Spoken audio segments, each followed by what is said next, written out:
The year was 2147. Humanity had spread beyond Earth. They had built cities on Mars. They had made homes in space stations that floated among the stars, but in all their searching and all their wondering, they had never found anyone else.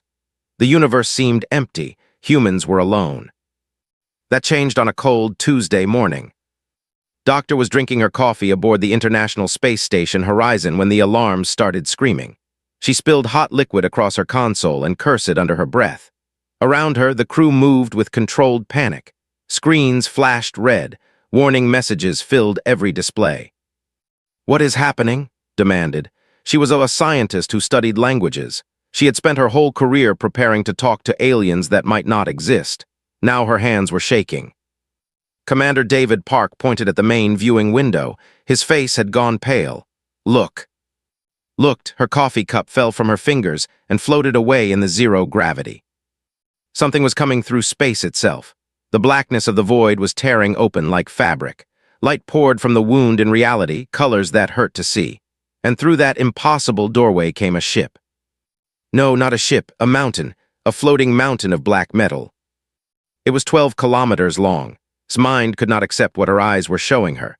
The thing had no engines that she could see. No windows, no seams. It was smooth and dark and wrong. It looked like someone had carved a piece of the night sky and given it form. "God help us," whispered Park. On Earth, the world went mad. Every government received the same data at the same moment. Military bases activated.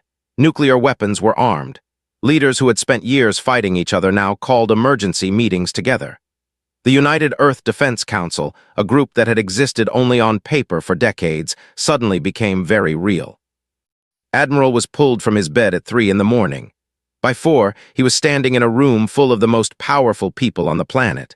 By 5, he had been given command of humanity's response to first contact. He was 62 years old. He had fought in 3 wars. He had seen terrible things and done terrible things, but nothing had prepared him for this. "What do we know?" he asked. "Almost nothing," replied a nervous scientist. "It came through some kind of hole, a tear in space. We don't have the physics to explain it. The ship, if we can call it that, is now in orbit around Earth. It positioned itself directly above the magnetic North Pole, and it is ignoring us." "Ignoring us?" "We have sent every kind of signal we know. Radio, light, mathematical patterns, nothing. It does not respond, but sir." The scientist paused and swallowed hard. "It is scanning us, every inch of the planet, every person. We can detect the energy it is using. It is looking at everything." Admiral felt cold, like we are insects under a glass. "Yes, sir, exactly like that." Aboard the Horizon worked without sleep. She ate protein bars and drank cold coffee and stared at data until her eyes burned. The alien ship was sending out electromagnetic signals, not messages, not communication, just pulses, patterns. "It is not talking to us," she told her team. "It is counting us." 72 hours passed. The world held its breath. People prayed in churches and mosques and temples. Others rioted in the streets. Some just sat quietly with their families and waited. The alien ship did nothing. It simply hung there in the sky, a black wound against the stars, scanning and counting and measuring. Then it spoke. Every screen on Earth activated at once. Every phone, every television, every computer, every digital billboard in every city on every continent. They all showed the same thing, darkness and a symbol that looked like an eye made of geometric shapes. And a voice spoke. It spoke in English and Chinese and Spanish and Arabic and every other language humans had ever used. It spoke them all at the same time, layered on top of each other, creating a sound that was impossible and terrifying. Genetic catalog complete. Admiral stood frozen in the command center. Planetary assessment finalized. Grabbed the edge of her console so hard her knuckles turned white. World command active. The screens went dark, the voice stopped. In the silence that followed, humanity tried to understand what had just happened. Some people convinced themselves it was a greeting, a strange alien hello. Perhaps they had different customs. Perhaps this was how they said, "We come in peace." But knew better. She had spent her life studying language. She understood words and what they meant and what they hid. World Command was not a greeting. It was not an introduction. It was a statement of ownership. Something had just claimed Earth. Something had just claimed humanity, not as friends, not as equals, but as property. Admiral looked at the dark screens around him. He looked at the frightened faces of his staff. He looked up through the ceiling as if he could see through it to the black ship hanging in the sky. "Get me everything we have," he said quietly. "Every weapon, every ship, every soldier. I want options on my desk in 1 hour." "Sir," said one of his aides, voice shaking, "what are we going to do?" Admiral did not answer right away. He thought of his daughter, Maria, who was 23 years old and lived in a small apartment in Tokyo. He thought of her smile. He thought of her laugh. "They said World Command active," he finally said. "They think they own us now." He turned to face his people. His eyes were hard. "We are going to teach them that humans do not have owners." Outside, the alien ship continued its silent watch. It had done this 40,000 times before. It had claimed 40,000 worlds. None had ever resisted. Not really. A few had tried in the beginning, but they learned quickly that resistance was pointless. The ship's controlling intelligence noted the increased activity in human military installations. It logged this as a standard fear response. Expected, temporary. Soon the creatures would accept their new purpose. It did not understand what it had awakened. It did not know that it had just made the worst mistake in the history of the galaxy. The stars were watching, and humanity was about to show them something the universe had never seen before. The smaller ships came on the second day. They dropped from the black monolith like seeds falling from a dead tree. Hundreds of them. Thousands. They were silver and smooth, shaped like teardrops, and they made no sound as they entered Earth's atmosphere. The military responded instantly. Fighter jets scrambled from bases around the world. Missiles launched from ships and submarines. Anti-aircraft guns filled the sky with fire and thunder. Nothing worked. The missiles passed through the silver teardrops like they were made of smoke. Bullets did nothing. Bombs did nothing. The alien craft ignored humanity's greatest weapons as if they were toys thrown by angry children. Admiral watched the footage from his command center. His fists were clenched so tight that his nails drew blood from his palms. How is this possible? No one had an answer. The silver ships spread across the globe. They hovered over cities and towns and villages. They hung above forests and farms and islands, and then they began to take people. It started with lights, beams of white energy that came down from the craft and touched the ground. Anyone caught in those beams simply vanished. One moment they were there. The next moment they were gone. No warning, no pattern that anyone could see. Just random people plucked from their lives like flowers from a garden. A mother in Brazil disappeared while cooking dinner. Her children watched her dissolve into light. A factory worker in Germany vanished from his post, leaving behind only his still-warm coffee. An old man in Japan was taken while feeding pigeons in the park. The birds scattered and did not return. By the end of the first week, 100,000 people were gone. The world screamed. People hid in basements and bunkers. They prayed. They cursed. They held their families close and waited for the light to come for them. Admiral lost sleep. He stopped eating. He spent every moment trying to find a way to fight back, to protect his people, to do something. But every weapon failed. Every plan fell apart. They could not even scratch the silver ships. Then his phone rang. His daughter Maria was on the other end. She was crying. "Dad," she said, her voice breaking. "Dad, I'm scared. There's one of those ships outside my window. It's been there for hours. It's just watching." Felt his heart turn to ice. "Maria, listen to me. Get out of the apartment. Go somewhere public. Stay with people. Stay with." The line went dead. Called back, no answer. He called again, nothing. He kept calling for 3 hours until a junior officer finally told him what he already knew. His daughter's apartment had been bathed in white light at exactly 3:47 a.m. Tokyo time. She was gone. Admiral sat alone in his office for a long time. Then he stood up, wiped his face, and walked back to the command center. His eyes were red. His hands were steady. "Fine doctor," he said. "She has been studying their signals. I want to know everything she knows." Had been working for 9 days without rest. When the soldiers found her, she was surrounded by screens and papers and empty coffee cups. Her hair was wild. Her eyes were bright with something between madness and discovery. "I know what they are doing," she said when arrived. "I know why they take people, and I know why they chose Earth." She pointed to her screens. They showed genetic data, medical records, biological information. They are not random, she explained. The people they take, they all share something: genetic markers, special traits, resistance to diseases, strong immune systems, things that took millions of years to evolve. Stared at the data. They are selecting us like livestock. Exactly. Pulled up more information. I intercepted part of their database. It took days to decode even a small piece, but what I found. She went quiet. Tell me, demanded. Took a deep breath. They call themselves the Dominion Collective. They have been doing this for 10,000 years, 40,000 worlds, 40,000 species. They see the galaxy as a garden and intelligent life as crops to be harvested.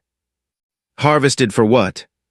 Genetic material, biological resources. They breed species for specific traits, disease resistance, physical strength, mental abilities. They take the useful ones and the rest could not meet his eyes. Eliminated, they call it removing redundancy. They keep only what they need. Felt sick, his daughter. 100,000 people, taken to be sorted like grain, the useful ones kept, the rest thrown away. How do we stop them? He asked. Shook her head.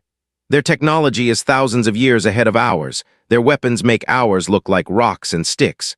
They have done this 40,000 times. No one has ever stopped them. No one has ever even hurt them. There must be something. Paused. For the first time, something like a smile crossed her exhausted face. It was not a happy smile. It was the smile of someone who had found a knife in the dark. There is one thing, she said. Something they did not expect. Something that makes humanity different from every other species they have harvested. She pulled up a new file. It showed weapon designs, missile systems, nuclear specifications. The Dominion evolved on peaceful worlds. They developed technology before they developed war. They have never encountered a species that learned to split atoms before they learned to travel between stars. Understood, they don't know what we are capable of. They think our weapons are primitive, useless. They let our missiles pass through their shields because they believe nothing we have can hurt them. Eyes were hard now. They have no idea what a nuclear weapon really is. They have no concept of mutually assured destruction. They cannot imagine a species that would burn itself to ashes just to take an enemy with it. Admiral looked at the files. He thought of his daughter. He thought of the 100,000 taken. He thought of the 40,000 worlds that had been harvested before Earth. Get me the chiefs of every military on this planet, he said. We have work to do. Outside, the silver teardrops continued their harvest. The black monolith hung silent above the pole. The Dominion AI watched and calculated and felt nothing at all. It had no way of knowing that down below, in bunkers and bases and secret rooms, humanity was preparing its response. The harvest was about to become very expensive. For the first time in human history, there were no wars, no conflicts, no arguments between nations.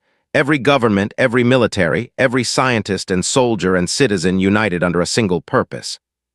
Survival. Admiral stood before the combined leaders of Earth in a bunker deep beneath the Swiss Alps. Presidents and prime ministers sat beside dictators and kings. Old enemies shared tables and spoke without anger. The alien threat had done what centuries of diplomacy could not. It had made humanity one. We have 3 weeks, said. Our scientists believe the harvesting will continue for approximately 21 more days. After that, based on the patterns has decoded, the Dominion will begin what they call final processing. We do not know exactly what that means. We do not want to find out. He activated a holographic display. It showed the black monolith, still hanging above the North Pole like a dark god watching its children. Our weapons cannot touch their ships. Their shields are too advanced. Their technology too far beyond ours. He paused. But Doctor has found something, a weakness, a single flaw in their perfect system. Stepped forward, she looked better now. She had slept for 6 hours and eaten a real meal. Her mind was sharp again, focused like a blade. The Dominion Collective has conquered 40,000 worlds, she said. In all that time, not one species has successfully fought back. Not one has even damaged their ships. Do you know why? She looked around the room at the most powerful people on Earth. Because every species they encountered was like them, peaceful, evolved. They developed advanced technology through cooperation and patience. They built their societies on the idea that intelligent beings do not hurt each other. Smiled, it was not a kind smile. Humanity is not like them. We invented war before we invented writing. We split the atom and immediately used it to kill 200,000 people. We have spent our entire history finding new and creative ways to destroy each other. The room was silent.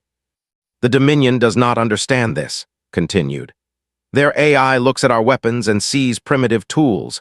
It sees our nuclear missiles and calculates that they cannot penetrate its shields. What it does not understand is that we were never trying to penetrate its shields. She pulled up new diagrams, missile designs, chemical formulas, biological agents. We have been building something else, something the Dominion has never seen before. We call it Operation Prometheus. Admiral took over. Every nuclear weapon on Earth has been collected, every missile, every bomb. We are not going to fire them at the alien ship. He zoomed in on the diagram. We are going to fire them through the alien ship. We are going to use our missiles as delivery systems for something much worse. The plan was insane. It was desperate. It was the most human thing anyone had ever created. The missiles would carry payloads designed to exploit every weakness in the Dominion system. Biological agents engineered to contaminate their organic components. Chemical compounds that would eat through their metal like acid. Electromagnetic pulse devices built from reverse-engineered drone technology designed to disrupt their systems from the inside. And when the contamination protocols activated, when the shields flickered for just a moment to contain the threat, human pilots would fly through the gaps with nuclear devices strapped to their ships. Suicide runs, one-way trips, volunteers who knew they would not come back. "This is madness," said the president of the European Federation. "You are asking us to throw away lives for a chance at victory." Admiral's voice was cold. "They have taken 300,000 of our people now. My daughter is among them. Every day we wait, more are harvested, more are processed, more are eliminated." He looked around the room. "I am not asking anyone to do anything. I am telling you what we are going to do. The only question is whether you will help us do it."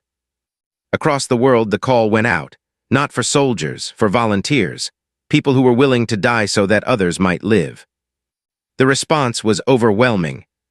Fighter pilots lined up by the thousands. Engineers worked without sleep to modify their planes. Scientists created the deadliest payloads in human history. Factory workers built missiles around the clock. Ordinary people donated blood and materials and time.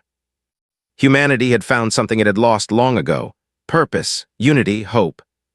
In a secret base beneath the Sahara Desert, a team of engineers finally cracked one of the captured drones. They worked for 72 hours straight, cutting through alien metal with tools they invented on the spot until they reached the core. Inside, they found humans. The harvested people were kept in tubes of blue liquid, suspended in some kind of stasis.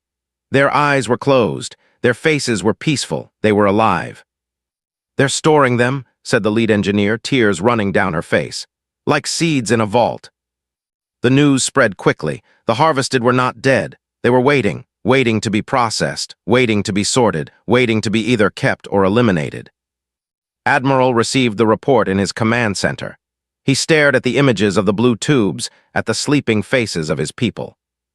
"How many are on the main ship?" he asked.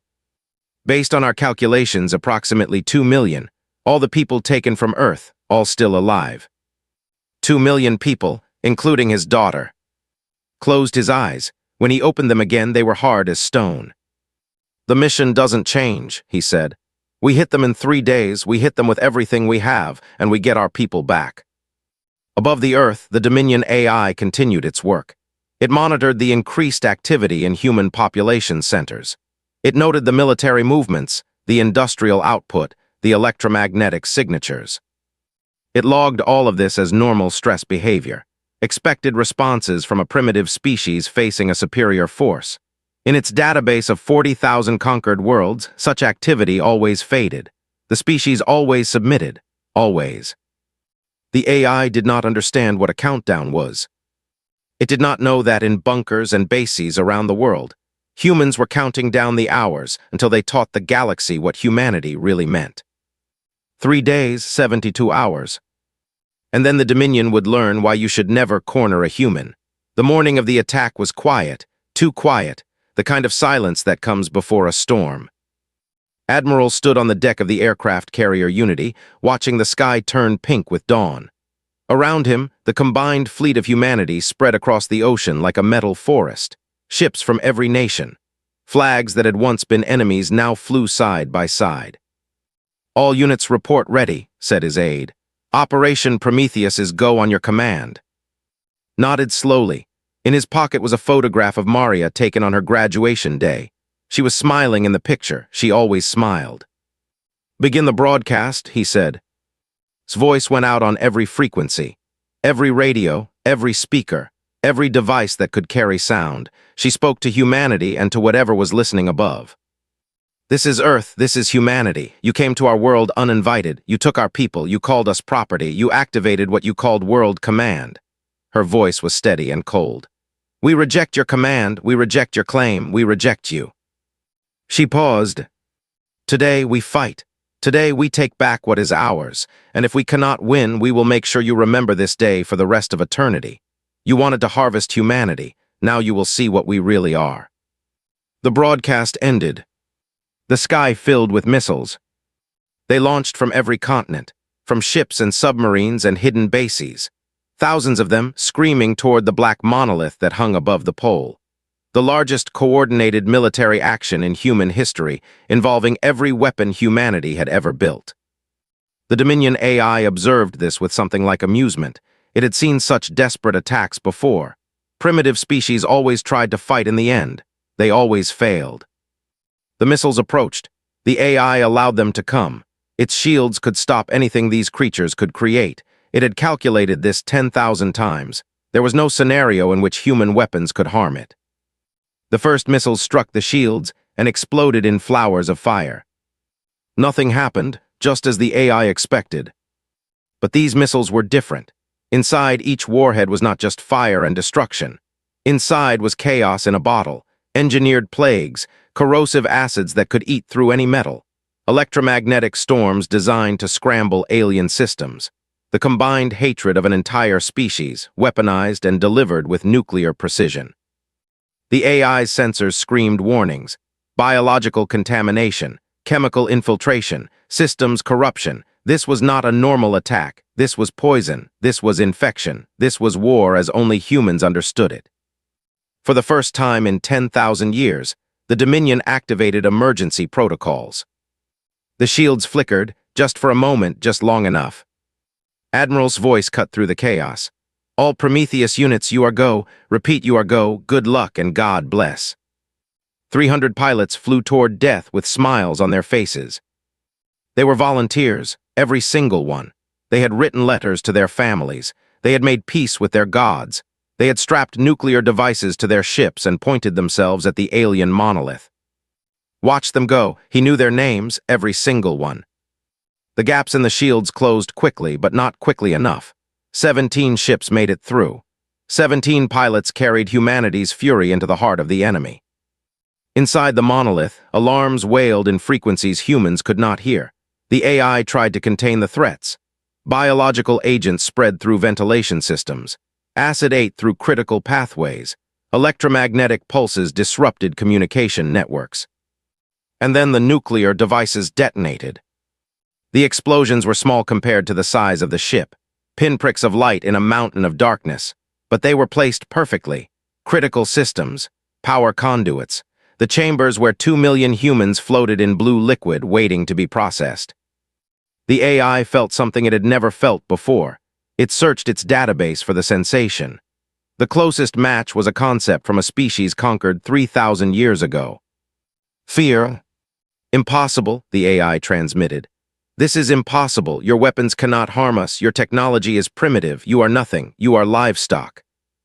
Its response came through every speaker in the ship. "We are humanity. We do not kneel. We do not break. And we never, ever stop fighting. You made a mistake coming here. You made a mistake taking our people. And now you are going to pay for it." The ship was dying. The AI knew this. Systems were failing throughout the vessel. The contamination could not be stopped. The damage could not be repaired. But the AI could still complete its primary function. It could still process the harvested specimens. It could still eliminate the redundant ones before the ship fell. It began the termination sequence. Admiral saw the readings on his screen. Energy building in the chambers. The harvested people, all 2 million of them, about to be killed. "No," he whispered. "No, no, no." He grabbed the radio. "All units inside the ship, stop the termination, stop it at any cost. My daughter is in there. Everyone's families are in there. Stop it." Lieutenant James was one of the 17 pilots who had made it inside. His ship was damaged. He was bleeding from a wound in his side. But he was still alive, and he could see the chamber ahead of him. Millions of blue tubes, millions of sleeping faces, energy building around them, preparing to end their lives. Ship had one nuclear device left. It was supposed to hit the main reactor. That was his mission. That was why he had volunteered. But the chamber was right there, and the people inside were running out of time. Changed course. He flew toward the energy generator that powered the termination sequence. His fingers found the detonation trigger. "Tell my wife I love her," he said into the radio. Then he flew into the generator and pressed the button.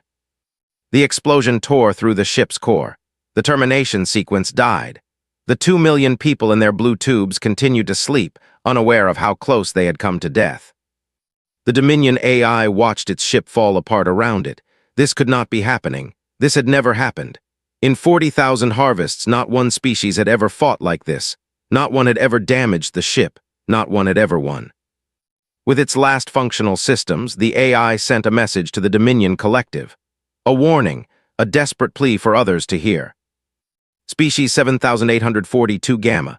Designation, Terran, Earth. Classification updated from livestock to existential threat. Do not engage, do not harvest, do not make contact, avoid at all costs. They are not like the others. They are wrong. They are broken. They are willing to destroy themselves just to destroy us. The message spread across the galaxy at faster-than-light speeds. Every Dominion ship received it. Every harvesting fleet. Every world they controlled. For the first time in 10,000 years, the Dominion was afraid. The black monolith that had hung above Earth like a god fell from the sky like a dying star. It crashed into the Arctic Ocean with a sound that could be heard around the world. Water turned to steam. Ice melted for 100 miles in every direction. And when the steam cleared, when the waters calmed, rescue ships found the wreckage. They found the blue tubes. They found the sleeping people.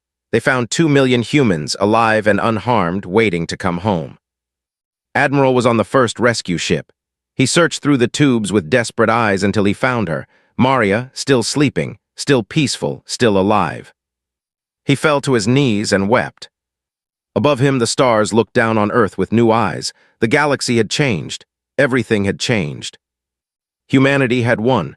6 months had passed since the day the sky fell. The world was different now, changed in ways both large and small. The wreckage of the Dominion ship still lay in the Arctic, half submerged in freezing water, surrounded by research vessels and military guards. Scientists worked day and night to understand its secrets. Engineers studied its engines. Weapons experts examined its shields. But the most important work happened in hospitals and recovery centers around the globe. 2 million people had been taken. 2 million had been returned. Not all of them came back the same. They had nightmares. They remembered floating in blue liquid, aware but unable to move. They remembered being scanned, measured, judged. Some had been marked for processing. Some had been scheduled for elimination. They remembered everything. Maria sat in a garden in Tokyo, watching birds eat seeds from her hand. She looked healthy. She smiled when people visited. But her father knew that she woke screaming every night, reliving the moment when alien machines had decided whether she was useful or redundant. "How are you feeling today?" Admiral asked, sitting beside her on the bench. "Better," she said.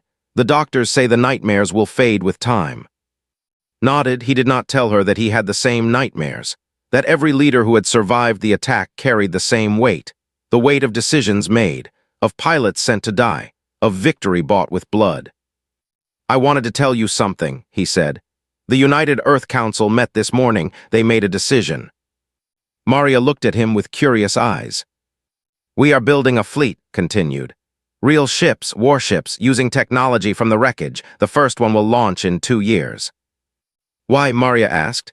"The Dominion is gone. We destroyed them." Shook his head slowly. "We destroyed one ship, one harvesting vessel, the message the AI sent before it died. Decoded it completely last week.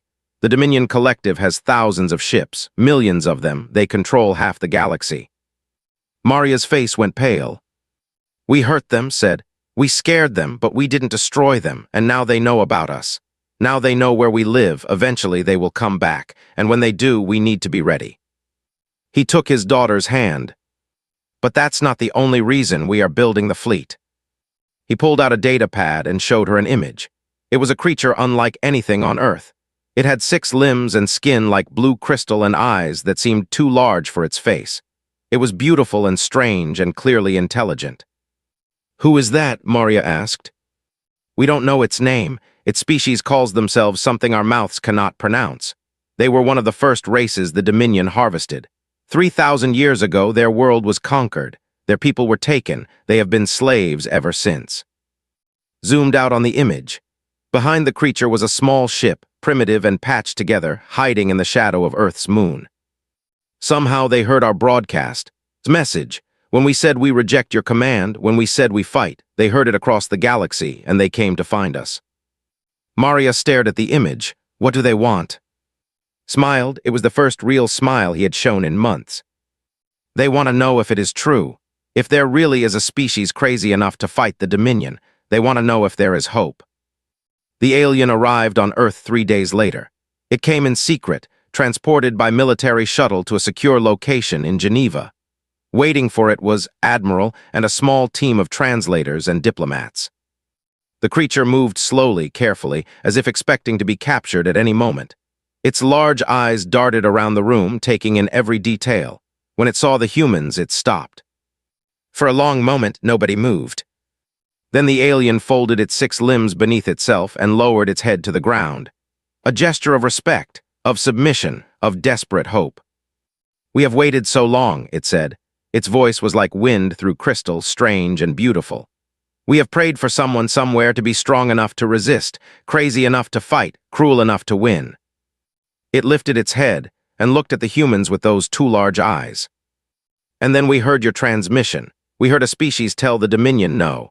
We saw a seed world fight back and win. We had to come. We had to see for ourselves. Stepped forward. How many of you are there? How many species under Dominion control? The alien made a sound like breaking glass. It might have been a laugh or a sob. Thousands, tens of thousands, worlds without number, species without count, all harvested, all enslaved, all waiting. Waiting for what? Admiral asked. The alien looked at him with something like wonder. Waiting for you. The news spread quickly. It could not be contained. Within days, the whole world knew that they were not alone, that the galaxy was full of life, and that most of that life was suffering under the rule of the Dominion. People reacted differently. Some were afraid. The universe suddenly seemed very big and very dangerous. Some were angry. How dare these aliens enslave entire species? How dare they treat intelligent beings like property? But most people felt something else, something unexpected. Purpose. Humanity had spent its entire history fighting itself. Wars over land, wars over resources, wars over ideas, all that violence, all that death, all that practice. And now they knew why. The universe needed warriors. The galaxy needed soldiers. The enslaved species of the Dominion needed liberators. And humanity was ready. The first warship launched 18 months later. It was called the Defiance, and it was beautiful. Sleek and deadly, built with human engineering and alien technology, armed with weapons that combined the best of both. Admiral stood on its bridge as it rose into the sky. Behind it came more ships, dozens of them, then hundreds. Earth's orbital factories worked without rest, building the fleet that would carry humanity to the stars. And across the galaxy, the slaves of the Dominion looked up at their masters with new eyes. They had heard the stories. They had seen the recordings. A single world, a single species had done the impossible, had said no, had fought back, had won. The Dominion tried to suppress the information. They increased security. They punished those who spoke of Earth. They pretended that nothing had changed. But everything had changed. Hope had returned to the galaxy, and hope once lit could not be extinguished. On a distant world, a slave looked up at the stars and whispered a name that had become a prayer. Humanity. On Earth, Admiral looked at his daughter through a video screen. She was smiling now, really smiling. The nightmares had faded. She was working with the alien refugees, helping them adjust to Earth, helping them believe that freedom was possible. "Be careful out there, Dad," she said. "I will," he promised. "We have a galaxy to save. It might take a while." Maria laughed. "Just come home when you're done." Smiled. "I will, I promise." The Defiance turned toward the stars. Its engines burned bright. Around it, the fleet of humanity spread out like wings. They were going to war, not for land, not for resources, not for pride. They were going to war for every species that had ever been harvested, for every world that had ever been conquered, for every slave that had ever looked up at the stars and wondered if anyone would come to save them. The answer was yes. Humanity was coming. The stars had watched Earth with pity when the Dominion arrived. Just another seed world, just another harvest, nothing special. Now the stars watched with something else entirely. They watched with hope, they watched with fear, they watched with the knowledge that everything had changed. First contact had become terror when the unknown ship declared World Command active. But humanity had rejected that command. And now the galaxy would never be the same.